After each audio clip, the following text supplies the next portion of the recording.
आप में से जो भी इसे पढ़ रहा है प्लीज मदद भेजिए। मेरे सभी दोस्त मारे जा चुके हैं। अगर कुछ नहीं किया गया तो मेरा भी वही हाल होगा। ये सब तब शुरू हुआ जब गर्मियों में स्कूल की छुट्टियां पड़ी। हम हाल ही में हाई स्कूल से ग्रेजुएट हुए थे, इसलिए मैंने और मेरे दोस्तों ने तय किया कि क्यों ना गर्मियों में कहीं घूमने जाया जाए और जश्न मनाया जाए। मिगेल ने हमें साउथ अमेरिका के एक रिजॉर्ट के बारे में बताया। अरे यार, मेरे गांव में एक रिजॉर्ट है, बहुत ही मजेदार, सुंदर बीच, दारू, लड़कियां और भी बहुत कुछ। मेरा विश्वास करो, तुम्हें बहुत मजा आएगा। मिगेल मेरा बेस्ट फ्रेंड था। हम एक दूसरे को जूनियर स्कूल से जानते थे। साथ में वो जिस रिजॉर्ट की बात कर रहा था वो उसी जगह पला बड़ा था, इसलिए मुझे उसकी बात पर भरोसा था। अगले हफ्ते ही मैं, मिगेल, उसकी गर्लफ्रेंड एना और 2 और दोस्तों ने एक प्राइवेट प्लेन बुक किया और अपने ट्रिप के लिए निकल गए। सब कुछ बहुत ही अच्छे से चल रहा था, लेकिन फिर अचानक से जोर के तूफान शुरू हो गया। टर्बुलेंस बहुत ही खतरनाक था कि हम रोने और चिल्लाने लगे। चीजें और भी ज्यादा खराब हो गई जब हमारे प्लेन का एक इंजन जल गया। लेकिन फिर भी ये किसी चमत्कार से कम नहीं कि हमने रिजॉर्ट के पास एक एयर स्ट्रिप पर लैंड कर लिया। क्या सब ठीक है? बस कुछ चोटें और खरोचे, लेकिन मैं जी लूंगा। बस मुझे शायद एक साफ पैंट की जरूरत है। एना को काफी चोट आई थी, उसका कंधा उतर गया था। हमने उसे फर्स्ट एड दी और उम्मीद की कि शहर पहुंचकर हम उसे सबसे पहले डॉक्टर के पास ले जाएंगे। और इससे भी ज्यादा चिंता की बात यह थी कि प्लेन पूरी तरह से खराब हो गया था। इसे ठीक होने में काफी दिन लगने वाले थे और तब तक हमारे पास इस रिजॉर्ट में रुकने के अलावा और कोई रास्ता नहीं था। उस टाइम मैं नहीं जानता था कि चीजें इतनी खराब होने वाली हैं। हमने एयरफील्ड से मिगेल के गांव में बने एक रिजॉर्ट तक जाने के लिए बस कर ली। रिजॉर्ट जाने के रास्ते में मैंने देखा कि शहर तक जाने वाले अलग अलग भागों में एक डंडे पर स्केयर क्रो लगे हुए थे और हर कोई वास्तव में किसी इंसान जैसा ही लग रहा था। और उससे भी ज्यादा डरा देने वाली चीज ये थी कि उनके मुंह से काला लिक्विड निकल रहा था। मिगेल ने बताया कि वो सब क्या है। गांव के लोगों ने मिलकर ही ये यहाँ लगवाया है। उन्हें लगता है कि बुरी आत्माओं से ऐसे ही छुटकारा मिल सकता है। ये सब पाइप से बने हुए हैं और इसे पेड़ की टहनी से बांधा गया है। इसमें चिंता करने की जरूरत नहीं है। मेरे दोस्त मैट और डेमियन ने अपने फोन से तस्वीरें लेना शुरू किया। मैं इतना डरा हुआ था कि मैंने उनकी तरफ देखा भी नहीं। आखिरकार इतनी देर के इंतजार के बाद हम रिजॉर्ट पहुंचे। वहां के स्टाफ ने हमें हमारे कमरे दिखाए। मुझे इस बात पर यकीन ही नहीं हो रहा था कि उस रिजॉर्ट में हम इकलौते टूरिस्ट थे। इसका मतलब यह था कि रिजॉर्ट में पूरी तरह से सन्नाटा था। मैं खुद को रोक नहीं पाया और मैंने वहां के एक स्टाफ मेंबर से पूछ ही लिया, लेकिन उसने मुझे जवाब देने की बजाय घूरा और फिर वहां से चला गया। आखिर चल क्या रहा है? कहां है सब? मैंने अभी यहाँ के मैनेजर से बात की है। ऐसा कहा जा रहा है कि इस वीकेंड पर यहाँ एक त्योहार है, इसलिए सभी काम बंद है, यहाँ तक कि बीचेस भी बंद हैं। मुझे घर जाना है। मिगेल ने एना को शांत करवाया, लेकिन सभी लोग इस बारे में जानकर बहुत दुखी हो गए थे। अचानक हमें बाहर से कुछ अजीब सा संगीत सुनाई देने लगा। जिस त्योहार के बारे में मिगेल ने बात की थी वो शुरू हो चुका था। इस उम्मीद में कि उस त्योहार में जाने से शायद हमें अच्छा लगे, हम फौरन सड़क की तरफ चले गए। हमने जो नजारा देखा उसे देखकर हमें एहसास हुआ कि काश हमने ऐसा नहीं किया होता।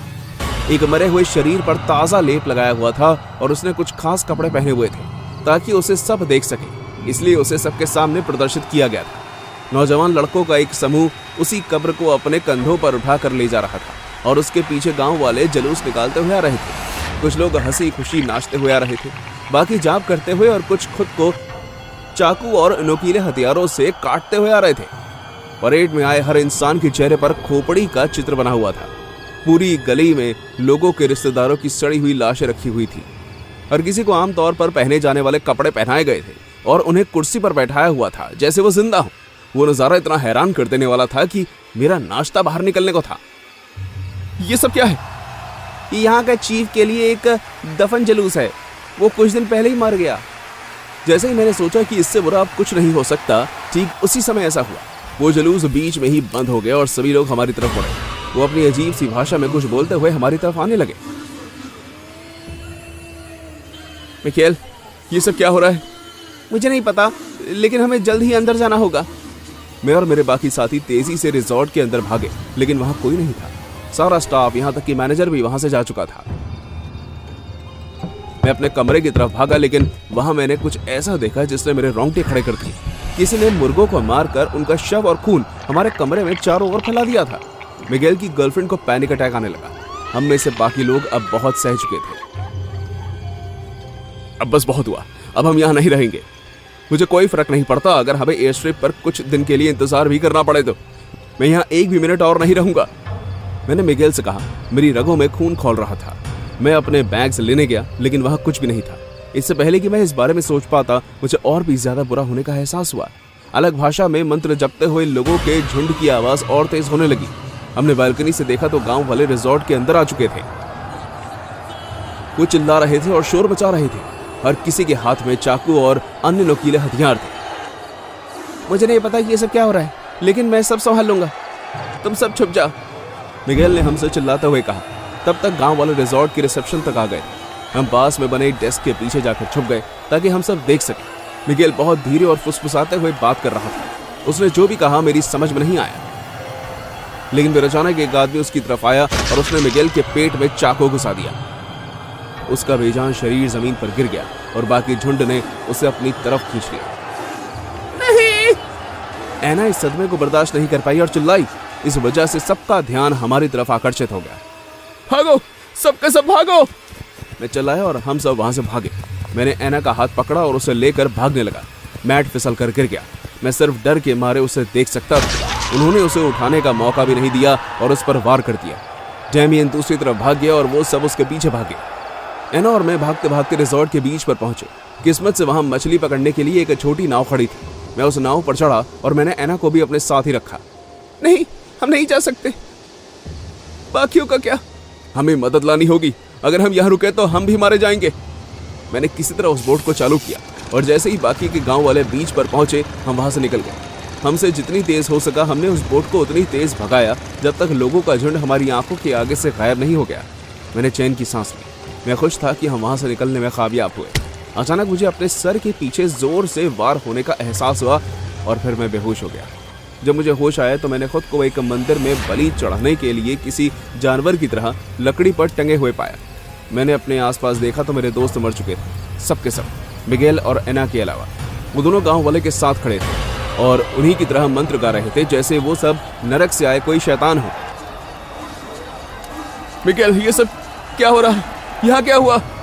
मुझे माफ करना, ये कोई निजी दुश्मनी नहीं है। मेरे लोगों को हमारे चीफ की मौत के सम्मान और बुरी आत्माओं से छुटकारा पाने के लिए विदेशियों की बलि की जरूरत थी और उनकी मदद करना मेरा फर्ज है। इसलिए मुझे तुम सबको बहला फुसलाकर यहाँ लाना पड़ा। एना को इन सब चीजों के बारे में पहले से ही पता था। उसका काम सिर्फ इतना था कि तुम में से कोई भी आइलैंड छोड़कर यहाँ से ना जाए। तुम मेरे साथ ऐसा कैसे कर सकते हो? मुझे लगा था कि हम बेस्ट फ्रेंड्स हैं। हम बेस्ट फ्रेंड्स हैं, इसलिए तुम अब तक जिंदा हो। मैंने उनसे हाथ जोड़कर तुम्हारी सलामती मांगी है, जितनी देर तक हो सके, लेकिन मेरे जाने के बाद क्या हो उसकी कोई गारंटी नहीं है। अपने इन आखिरी शब्दों के साथ मिगेल वहां से चला गया। मुझे यकीन नहीं हो रहा कि क्या हो रहा है। मैं डर के मारे बस देखता रहा। वो मेरे दोस्तों को बैग में डाल रहे थे और उन्हें स्केयर क्रो बनाया जा रहा था। मैं जानता था कि अगर कुछ नहीं किया गया तो अगली बारी मेरी होगी।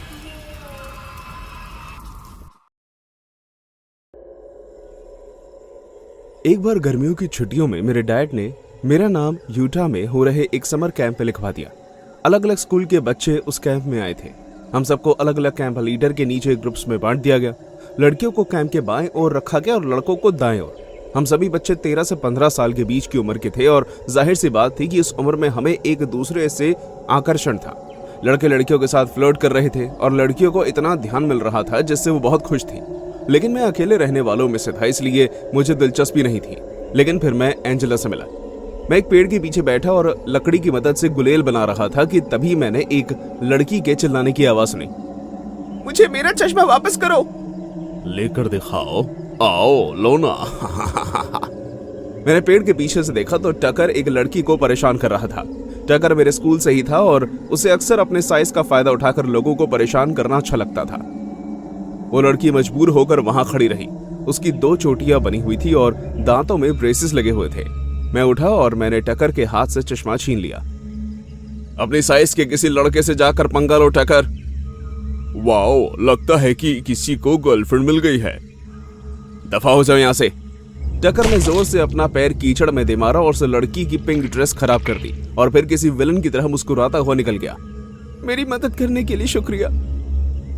उसे नजरअंदाज करना, वो पागल है। खैर, मेरा नाम जैक है। मेरा नाम एंजेला है। और इस तरह हमारी दोस्ती शुरू हुई। एंजेला और मैंने वो पूरा दिन एक साथ बिताया। लेकिन उस दिन शाम को बॉनफायर के समय कुछ अजीब हुआ। मैं हमारे कैंप लीडर के द्वारा बनाया गया रोस्टेड चिकन खा रहा था जब एंजेला उठी और जंगल के अंदर चली गई। कुछ मिनट बाद जब वो नहीं आई, मैंने तय किया कि मुझे उसे ढूंढने जाना चाहिए।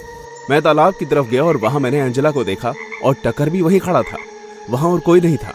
मुझे लगा कि शायद टकर फिर से उसे परेशान कर रहा है, लेकिन फिर मैंने देखा कि एंजेला टकर के गाल पर किस कर रही थी। मैं ये देखकर चौंक गया। कुछ ही पल पहले ये लड़का उसे रुला रहा था और अब वो उसी को किस कर रही थी। ये सोचकर शायद मैं कभी लड़कियों को नहीं समझ सकता। मैं कैंप साइट पर वापस आ गया। मुझे बुरा लगा और बिना एंजेला के वापस आने का इंतजार किए मैं सोने चला गया। अगले दिन मेरे साथ रह रहे लड़के कार्सन ने मुझे उठाया। डूड डूड उठाओ, जल्दी उठाओ। क्या? तुम चिल्ला क्यों रहे हो? कल रात टकर को जंगल में किसने मार डाला। क्या? हाँ यार, आज सुबह कैंप के लीडर को खून से भरी टकर की लाश एक पेड़ के नीचे पड़ी मिली। मिस्टर रसल ने डेप्यूटी को बुलाया है। हम सब डाइनिंग हॉल में इकट्ठे हो गए और टकर की रहस्यमयी मौत की घोषणा हुई। मिस्टर रसल, हमारे कैंप के काउंसलर, ने बताया कि उसकी मौत किसी जानवर के वार से हुई है, क्योंकि टकर के शरीर और चेहरे पर बहुत से खरोच के निशान थे। पुलिस उसका मरा हुआ शरीर ले गई और अंधेरा होने के बाद हमें कैंप से बाहर जाने के लिए मना कर दिया गया। उस दिन दोपहर में मैं एंजेला के कमरे में उसे टकर की मौत के बारे में पूछने के लिए गया। मुझे यकीन था कि उस रात टकर की मौत से पहले सिर्फ मैंने उन दोनों को एक साथ देखा था, लेकिन जैसे ही मैंने उसके कमरे का दरवाजा खटखटाया, मैंने सुना कि उसके साथ रह रही लड़कियां हंस रही थी और एंजेला का मजाक बना रही थी। उन्होंने दरवाजा खोला और चिल्लाई, ओ एंजी, लो तुम्हारा बॉयफ्रेंड आ गया। मुझे उनकी बात सुनकर अजीब लगा, लेकिन उसके बाद उन्होंने उसके बारे में और भी ज्यादा अजीब बात कही। तुम अपने बॉयफ्रेंड के साथ रोमांस कैसे करोगी जब तुम हमारे सामने अपने कपड़े तक नहीं बदल सकती। एंजेला अपने कमरे में ही खड़ी रही। उसका चेहरा लाल पड़ गया था। क्या सब कुछ ठीक है?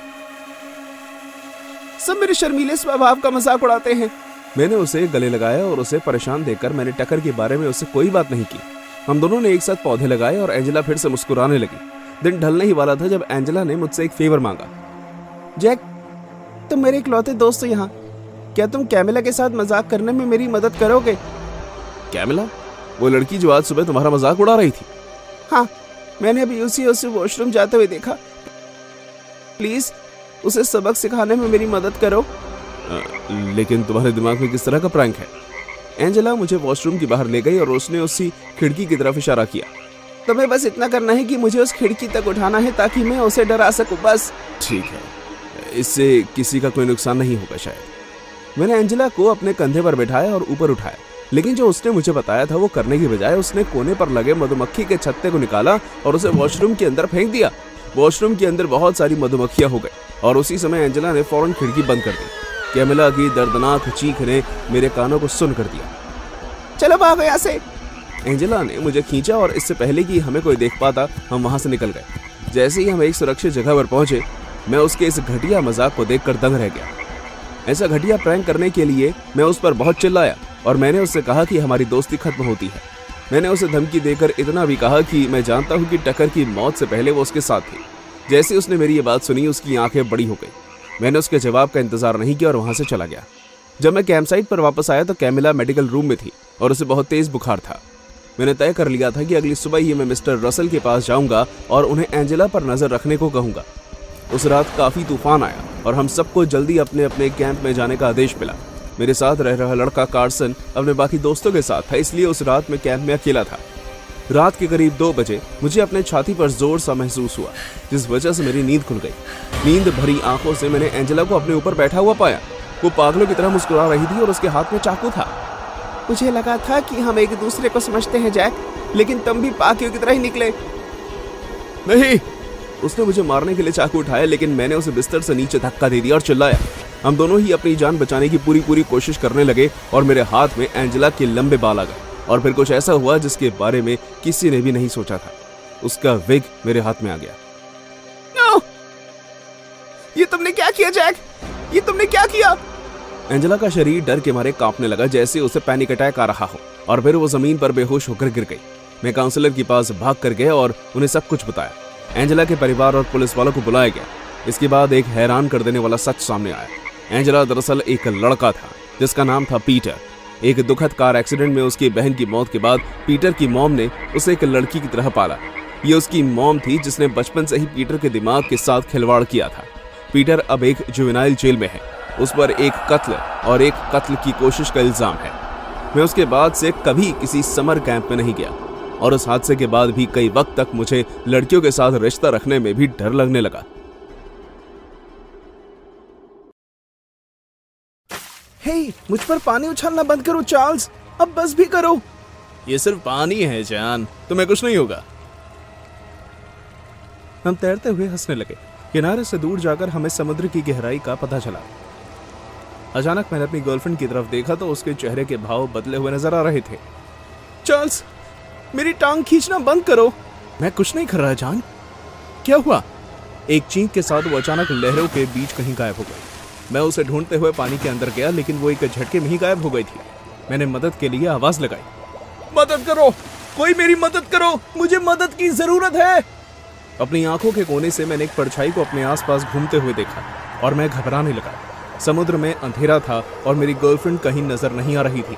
पानी के अंदर जो काली परछाई थी वो जो भी थी मेरे और करीब आने लगी। फिर अचानक मुझे महसूस होने लगा जैसे किसी ने मेरा हाथ पकड़ा है और फिर उसने मुझे ऊपर खींच लिया। एक आदमी ने मुझे पानी में संघर्ष करते हुए देखा और अपनी नाव में खींच लिया। हे मैन, तुम कैसे हो? क्या हो रहा है? मेरी गर्लफ्रेंड, वो चली गई। हम दोनों समुद्र में तैर रहे थे और फिर वो अचानक कहीं गायब हो गई। हम उसे ढूंढ लेंगे, तुम शांत हो जाओ। लेकिन वो उसे नहीं ढूंढ पाए। यहाँ तक कि उन्होंने कोस्ट के गार्ड को भी बुलाया, लेकिन वो उन्हें कहीं नहीं मिली। आखिरकार मांझी और कोस्ट गार्ड मेरी तरफ देखने लगे जैसे मैं कोई पागल हूँ और मेरे पास वहां से जाने के अलावा और कोई रास्ता नहीं बचा। लेकिन मैं हार नहीं मानने वाला था और मैं सीधा सीधा पुलिस के पास गया। मुझे एक लापता होने की शिकायत दर्ज करवानी है। उसका नाम नैन्सी है। हम समर वेकेशन के लिए यहाँ आए थे और हम दोनों तैर रहे थे जब अचानक वो गायब हो गई। पुलिस ने मेरी पूरी कहानी सुनी, लेकिन मैंने स्टेशन के बाहर जो देखा उससे मैं हैरान हो गया। मैंने उसे सड़क के उस पार खड़े हुए देखा। उसके चेहरे पर घबराहट थी। क्या चल रहा है चार्ल्स? तुम पुलिस स्टेशन में क्यों थे? मैंने तुम्हें कहाँ कहाँ नहीं ढूंढा। क्या क्यों क्या क्या क्या, क्या, क्या हुआ? मैं सदमे में था और उससे लगातार सवाल पूछ रहा था, लेकिन उससे कुछ भी याद नहीं था। उसने बताया कि उसका सर बहुत दर्द कर रहा था और कुछ अच्छा महसूस नहीं हो रहा था। हम जल्दी से होटल गए और मैं उम्मीद करने लगा कि मुझे कोई जवाब मिलेगा, लेकिन हम अपने कमरे में वापस आए तो वो काफी थकी हुई लग रही थी। इसलिए हमने उस रात सोने का फैसला किया। पानी बहने की आवाज ने मेरी नींद खोल दी। मैंने आसपास देखा और मुझे पता चला पूरा कमरा पानी से भरा हुआ था। मुझे बाथरूम से नलके के चालू रह जाने की आवाज आने लगी, इसलिए मैं भागते हुए उसे बंद करने गया। मेरा दिल जोर से धड़क रहा था।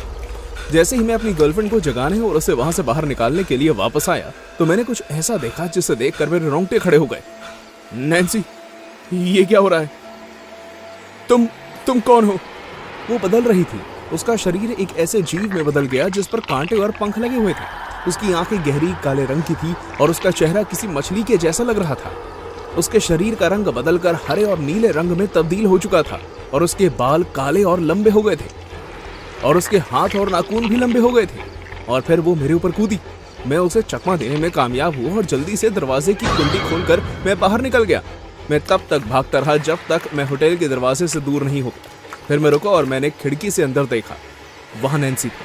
वो बिस्तर पर ऐसे बैठी थी जैसे कुछ हुआ ही ना हो। मैंने अपनी आंखें मसली, कंफ्यूज होकर पीछे हो गया और ये सोचने लगा कि कहीं मुझे कोई भ्रम तो नहीं हो रहा। चार्ल्स, तुम कहाँ जा रहे हो? वापस आओ। आखिरकार मैंने अपने कमरे का दरवाजा खोला। चार्ल्स, तुम इस तरह भागे क्यों? आखिर हुआ क्या है? क्या तुम्हें कोई बुरा सपना आया है? हाँ, शायद ऐसा ही हुआ है। अपनी आंखें मसलने पर मुझे ऐसा ही लगा जैसे मैंने कोई सपना देखा हो। वहां कोई पानी नहीं था और ना ही वहां ऐसे कोई निशान नजर आ रहे थे जैसा पहले मैंने देखा था। अगर मेरी जगह कोई भी और ऐसा कुछ देखता तो उन्हें भी यही लगता कि वो सपना देख रहे हैं। शायद हमें एक बार दोबारा तैरने जाना चाहिए, इससे तुम्हारा दिमाग शांत हो जाएगा। हाँ, शायद हम ऐसा कर सकते हैं। शायद मुझे पूरी तरह जागने की जरूरत है। इसलिए हम एक बार फिर समुद्र की तरफ जाने लगे और वहां पहुंचकर पानी में उतर गए। जैसे ही हमने तैरना शुरू किया तो सब कुछ आम तरीके से ही चल रहा था, इसलिए मैं भी धीरे धीरे रिलैक्स होने लगा। जैसे ही हम किनारे से थोड़ा दूर गए तो मुझे अपनी टांग पर कोई चीज महसूस हुई और फिर मुझे वो दोबारा महसूस हुई। पानी में नीचे देखने पर मैंने देखा कि काली परछाई मेरे आसपास घूम रही है और मैंने नैन्सी की चिंता जताते हुए उसकी ओर देखा। नैन्सी, फिर से कुछ हो रहा है। लेकिन उसका चेहरा देखने के बाद मैं अपनी बात खत्म नहीं कर सका।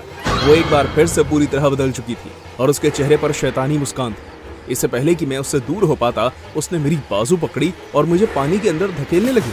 मैं अपनी पूरी जान लगाकर उससे छुटकारा पाने की कोशिश करने लगा, लेकिन मैं सिर्फ खुद को नीचे जाते हुए महसूस कर पा रहा था। मैं कोशिश करता रहा, लेकिन उसने मुझे बहुत ही जोर से पकड़ा हुआ था। जाने दो मुझे, जाने दो मुझे, क्या बकवास है। लेकिन उसने मुझे नहीं छोड़ा और मुझे समुद्र की गहराइयों में ले गई जब तक मैं बेहोश नहीं हो गया। मैंने उसका चेहरा देखा, वो बहुत ही खतरनाक और खूंखार लग रहा था। उसके बाद मैंने कोशिश करनी भी बंद कर दी और समुद्र की गहराइयों में खो गया। मैं अपने आसपास परछाई को तैरते हुए देख सकता था। जैसे जैसे मैं उनके पास जाता रहा, मुझे लगने लगा कि मैं अब दोबारा तट नहीं आ सकूंगा। मेरे सामने घूम रही परछाइयां मुझे धीरे धीरे साफ दिखाई देने लगी और मुझे एहसास हुआ कि वहां और भी जीव थे, बिल्कुल नैन्सी के जैसे। शायद अगली बार मैं उसे किसी और शिकार को पकड़ने में मदद करूंगा।